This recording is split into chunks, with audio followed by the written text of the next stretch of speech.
김 후보자를 향해서 번 돈보다 훨씬 많은 돈을 썼다라면서 정치 자금 의혹을 집중적으로 추궁하고 있습니다. 주진우 의원 목소리 들어보시죠. 번 돈은 5억 1천만 원인데 그걸로 추징금 6억 2천만 원 다 갚고 네. 그다음에 교회 헌금 2억 원 하고 현금이랑 신용카드 2억 3천 하고 쓴 거는 10억 원이 훌쩍 넘어가는 거잖아요. 그러니까 나머지 수익이 어떻게 됐냐 이렇게 물어본 거죠. 자, 들으신 대로 국민의힘 주진우 의원이 이렇게 얘기를 합니다. 지난 5년간 김민석 후보자의 수입과 지출 내역을 보면 주진우 의원의 지적이 진짜 그런가? 라고 생각하실 수 있을 듯한데요.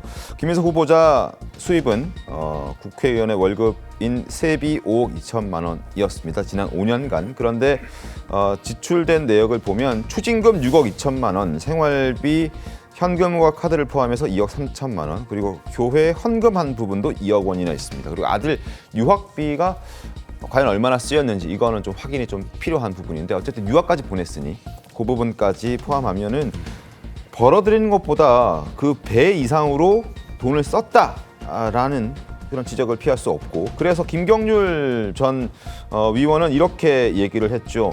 명확하게 하기 위해서는 지금 부채를 주장하려면 계좌 이체 내역 그리고 통장부터 공개하고 시작해야 된다. 그 통장을 까라.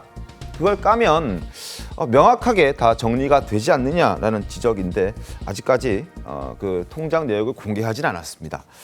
어떻게 좀 보셨습니까, 윤준희 의원? 그러니까 이게 지금 보시면은 번 돈보다 쓴 돈이 많습니다. 네. 근데 심지어 교회 헌금은 또 2억 원을 했다고 했어요. 네네. 근데 이 당시에 김민석 후보자는 사실은 수천만 원의 채무가 있는 상황입니다. 그럼 우리가 상식적으로 채무를 먼저 갚는 것이 급선무죠. 네. 실은. 왜냐하면 이자도 줘야 되고 어쨌든 돈을 빌린 사람들의 입장에서는 답답하지 않겠습니까? 돈을 네네. 빌려받지 못했을 때. 그러니까 이 돈은 돌려주지 않아도 적어도 내가 그냥 주고 싶을 때 줘도 되는 그런 돈처럼 보일 수밖에 없는 상황이고, 네. 또 지금 번 돈보다 쓴 돈이 많다면 사실 그 쓴 돈에 출처가 있지 않겠습니까? 네네.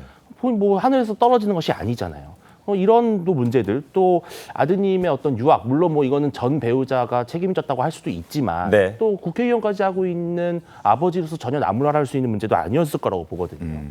또 채무를 해준, 그러니까 채권자죠. 돈을 빌려준 사람들도 보면은 직접적으로 김민석 후보자와 알고 지낸 관계라기보다는 그 일종의 물주로 보이는 한 명의 회사의 어떤 감사라는 점. 네. 이게 아주 보통 일반 국민의 상식으로는 이해하기 힘든 돈거래이기 때문에 상당히 채무라고 하더라도 이것이 사실상은 김민석, 그리고 한 가지 더 중요한 점이 있습니다. 뭐냐면은 김민석 후보자가 2017년도에서 2019년도까지 2년 동안 민주연구원장을 합니다. 네. 그러니까 이게 야인이 아니에요. 집권 여당에, 그것도 엄청나게 권력이 위세가 있을 때 집권 여당의 싱크탱크 수장입니다. 어떻게 이 사람이 야인일 수 있겠습니까? 일종의 정치인인 것이죠. 네. 그때 채무가 일어난 거예요. 그러니까 불법 후원금의 의심은 너무나 합리적이다라는 생각이 듭니다. 그래서 국민의힘은 김민석 후보자가 결국 스스로 결단해야 된다라고 주장하고 있습니다. 들어보시죠. 강 씨는 민주당을 김민석 후보자와 같이 꾸렸던 인물로 작년까지 김민석 의원 후원회 회장이기도 했습니다. 이미 처벌받은 불법 정치 자금뿐만 아니라 김민석 후보자의 상식적이지 않은 대출 등 돈의 흐름에 대해 소명할 필요가 있어 보입니다. 6억이 넘는 추징금, 2억에 달하는 기부금, 매년 수천만 원의 신용카드 사용액 등을 다 충당했다고 합니다. 세부적인 소득 내역과 과세 증빙이 필요합니다. 총리 후보자는 스스로 거취를 정하는 게 맞을 것입니다. 자, 국민의힘에서 꼽은 10가지 결격 사유가 있습니다. 한번 보여드리죠. 수상한 자금 출처, 수입을 넘어선 지출, 무소득 자산가, 5년간 기부액이 약 2억 원이 넘었는데 그것에 대한 출처 명확하지 않다. 자녀 입시 관련 의혹 있고요. 자녀 학비 출처, 중국 대학원 석사 과정의 출석 여부, 지역구 위장 전입 정황, 반성 없는 전과 해명, 반미 활동 이력 등등이 지금 이제 국민의힘에서는 결격 사유다라고 얘기를 하고 있습니다.